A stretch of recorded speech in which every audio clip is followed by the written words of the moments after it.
I fear you've already heard my speech, so shall we just get straight on to dinner?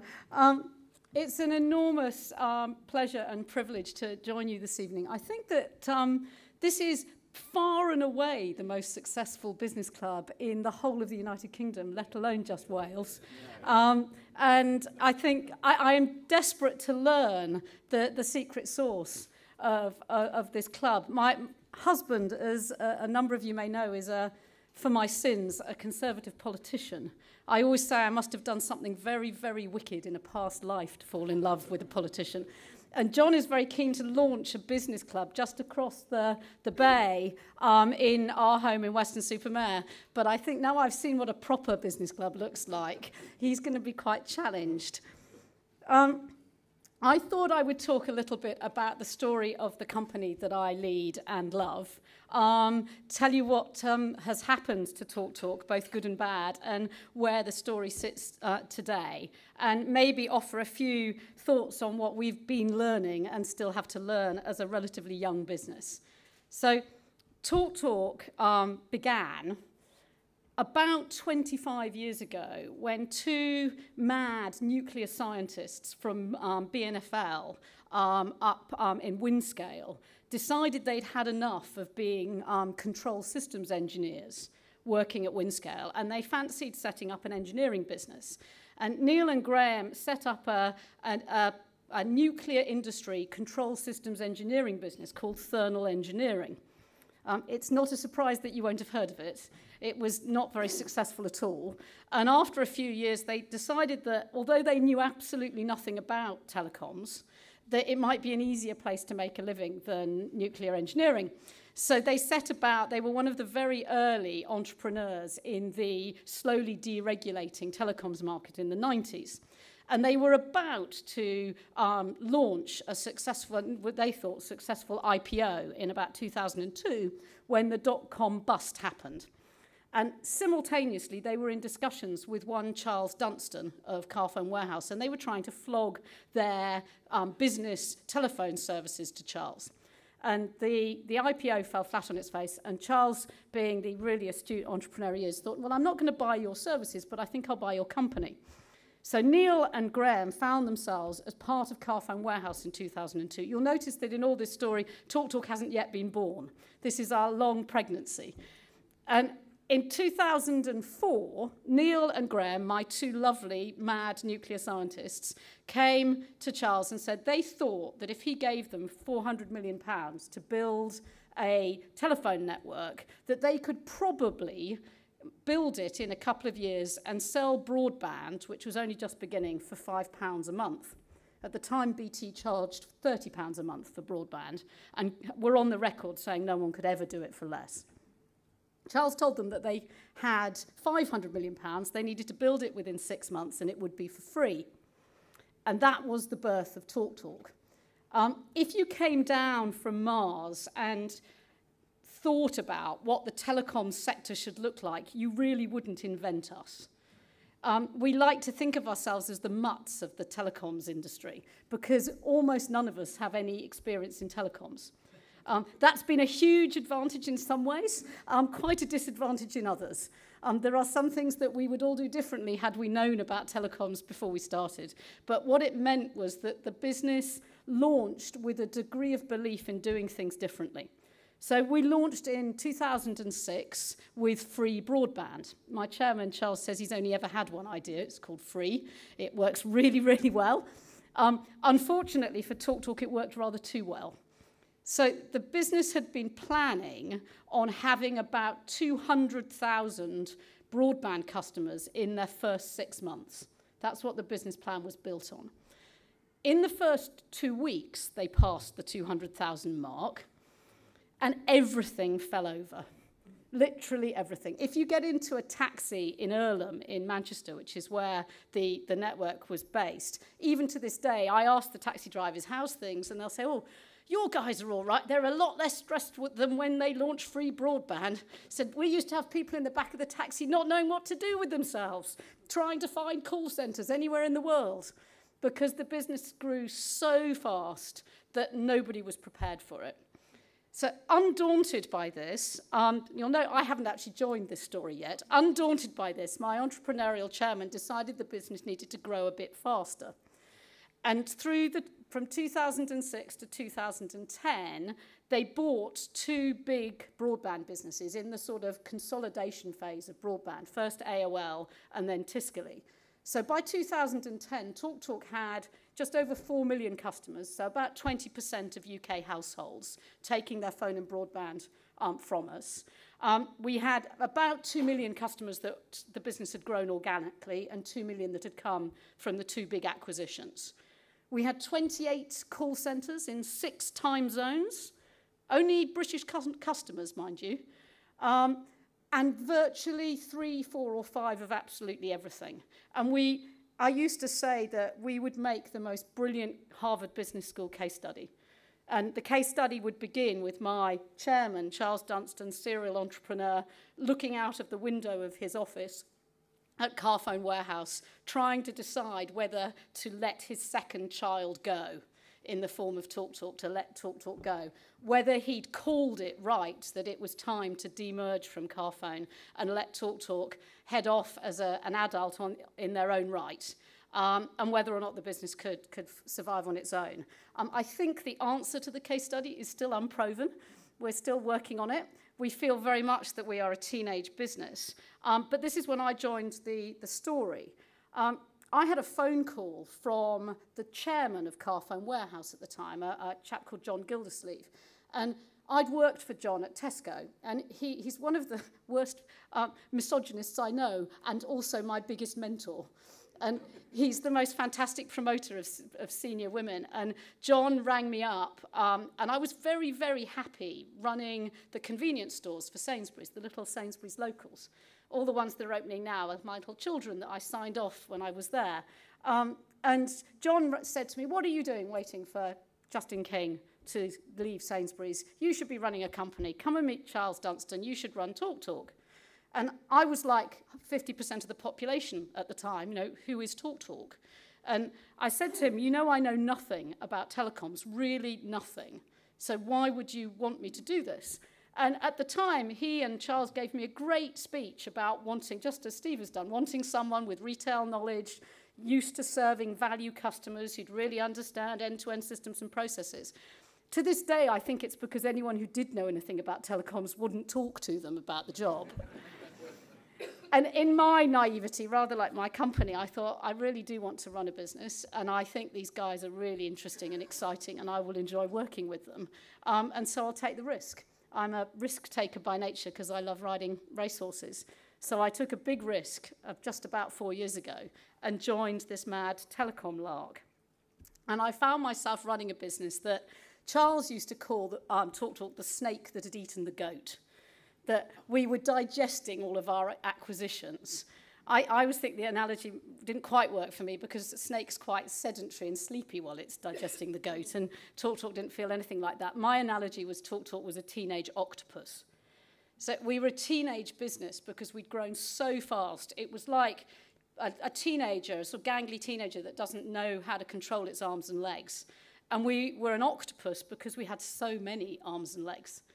And therein lies the challenge. I arrived in a business that was hugely entrepreneurial 4 years ago, but actually was systematically letting its customers down. So even this morning, I was on You and Yours on BBC Radio 4 explaining why TalkTalk has more customer complaints than any other telco in the UK. It is a far from smooth journey, our journey to do a better job for customers, but we do a much better job than we did. Still an awful lot more to do. That's the summary of what I said on You and Yours. And my job has been to try and take Charles's teenage business and not lose the amazing entrepreneurial spark that made a group of people who knew nothing about telecoms launch a telecoms business just at the right time, but at the same time help it grow up a bit. All my friends from Sainsbury's laughed at me because Sainsbury's is it's a lovely business, but Sainsbury's is very risk averse, very cautious. You'd expect it from a company that's 140 years old. It's very careful with its reputation. And I spent several years at Sainsbury's telling people, don't let audit know what you're doing, just have a go. Just try. No, we're small shops. No one will notice what we're doing. And now I've arrived at TalkTalk, and I put in a compliance committee, brought in the auditors to make sure that we understood how we were paying people. And everything is about process and control, because my wonderful teenage octopus is, excuse my mixed metaphors, galloping off trying to do stuff without having fixed the underlying issues in the business. So we've spent a lot of time in the last 4 years trying systematically to do a better job for our customers and to try and really understand what make our customers tick. And I was saying over dinner, one of the things that's hardest is that my customers generally, or appreciating that there are some in the room, but generally are at the lower social demographic. They don't have very much money. They are starting their online journey with us. There we go. Generally. A lot of them have never used the internet before. They don't live in a household with multiple iPads, Sky Sports subscriptions, and they really do notice if their bills go up by £1 a month, because that's a meaningful proportion of their disposable income each month. And I think it's the challenge for anybody running a value business that almost by definition, you and everyone who works for you is not a value customer, at least not in the core demographic that you're aiming to serve. So really trying to make my business eat its own cooking. One of the most shocking things when I first joined was I asked people in a room like this to put up their hands if they had TalkTalk at home, and only about 5% of my top 100 had. You say, well, why? Oh, and there was lots of shuffling, and then we said, well, but you all need it, and we'll give it to you all for free because you need to experience it. We did that, and then after about a month, there was this great lobby for people wanting to have a staff helpline because they didn't like calling the customer one. So, no, you've missed the point of why we're giving it to you for free. It's so you actually experience what it's like to be a TalkTalk customer. So we've had to really try, and I learned this a lot from my grandfather. That you must lead from the front. I didn't realise I'd learnt it from him, actually, until I read a speech that he was, as you heard, he commanded the Desert Rats in North Africa, but at the end of his military career, he was the head of the army, CIGS, and he gave a speech at a Sandhurst passing out parade in the 50s. Now, he was a Somerset born and bred chap. He didn't go to university. He came from a tenant farming background, first person in his entire family ever to be in a position like that. And he talked at Sandhurst about how leadership is about bravery, and that you can only really be a brave if you're afraid. And you can really only demonstrate that by rolling your sleeves up and getting out and leading. And he talked about being a subaltern in Gallipoli in the First World War. Age 17, up on the hills above the beach, watching the generals trotting around on horses on the beach. And he said he had absolutely no idea what to do. None of his troops knew what to do. None of his colleagues knew what to do. And all he could see was these generals in the background on their posh horses. And he vowed he would never be that kind of leader. I didn't know that that's where I got it from until I read a speech about 5 years ago that he gave nearly half a century ago. But I firmly believe that that is the way to lead, and that's what I'm trying to do with my business. It is certainly not for the faint-hearted. I now think of TalkTalk not as a teenage octopus, but as a rather rattly Ford Cortina going down the M4, because I'm often driving down the M4 from London to Somerset in the pouring rain, in the fast lane, with someone who's only just got their driving licence, driving as fast as they possibly can with their two mates changing a tyre on the back seat. That's what our business is. So as we have systematically got more control of our customer service, which we really have, we've reduced. The thing is, Steve, you don't want to call me. I know you don't. Our customers want to call their friends. They really don't want to call TalkTalk. So one of the best measures of improving service for us is fewer phone calls into our contact centres. And 10 million fewer calls came to us last year than the previous year, which is a huge number. Shows you quite how far we have to go, but it is progress.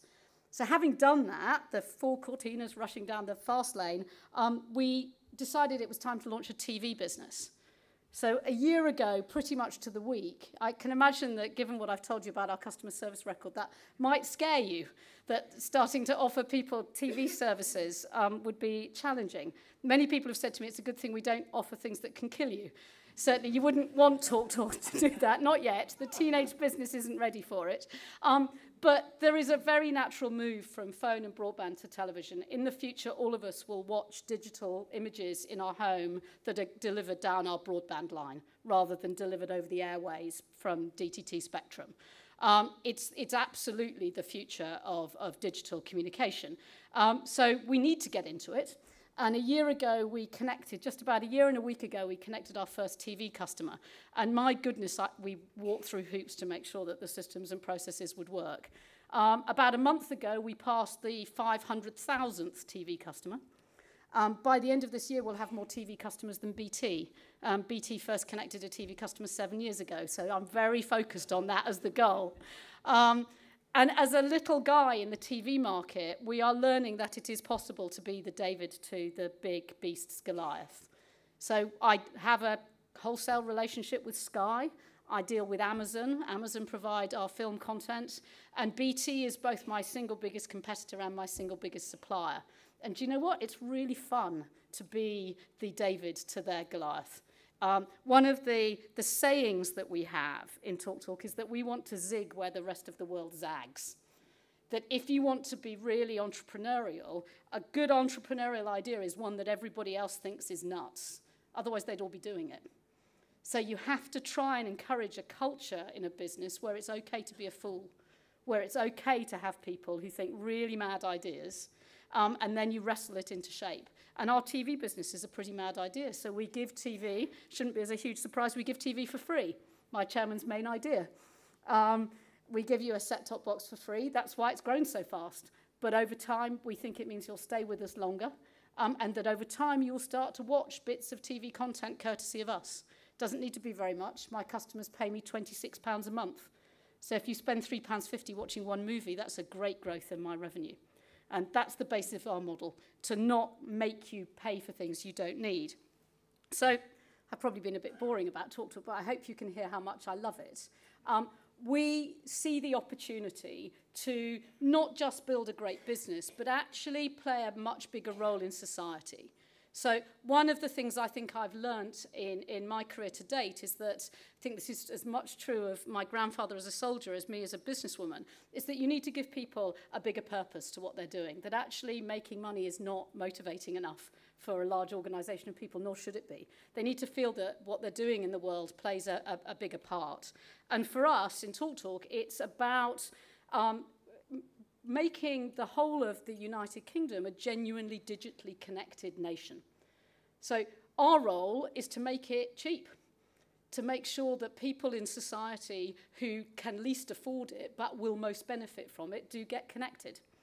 So I thought you'd like some statistics in Wales. 17.6% of Welsh adults have never used the internet, never at all, in any way, shape or form on any device.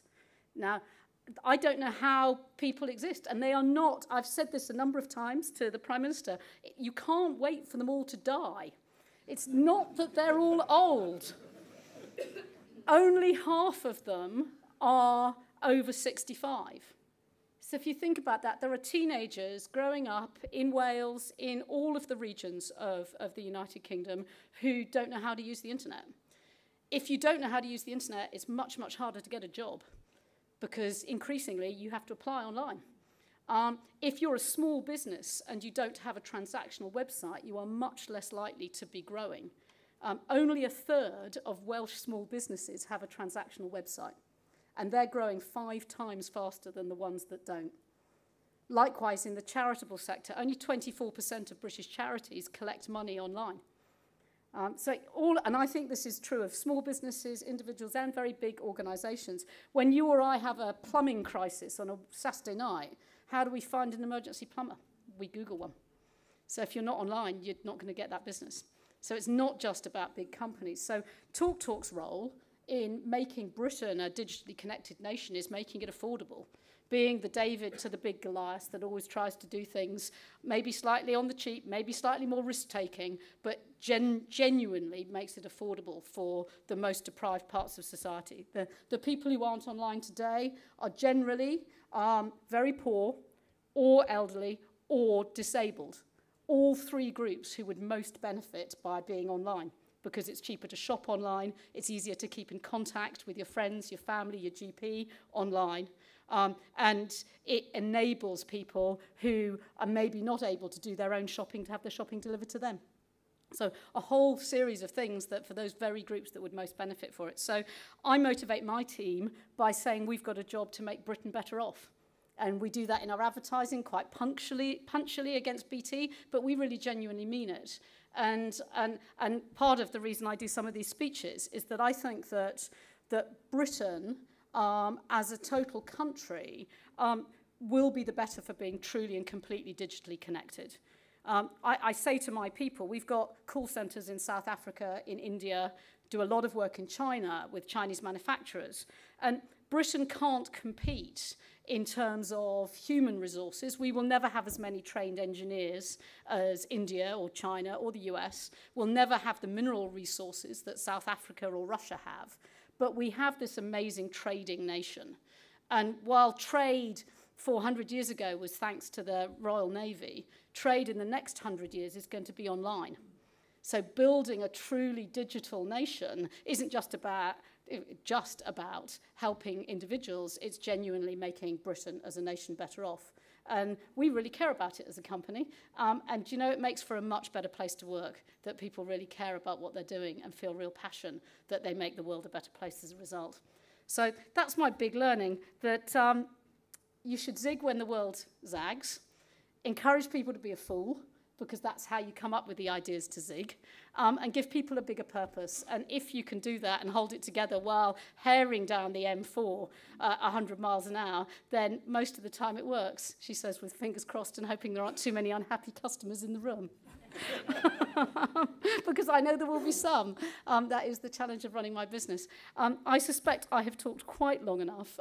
Thank you so much. It is such a pleasure to be here. You know, the view of Flat Home and Steep Home is much better from here than it is from my window, the other side of the bay. And I am enormously impressed by this incredible club, and I fear you will ask me some very difficult questions. Thank you very much indeed.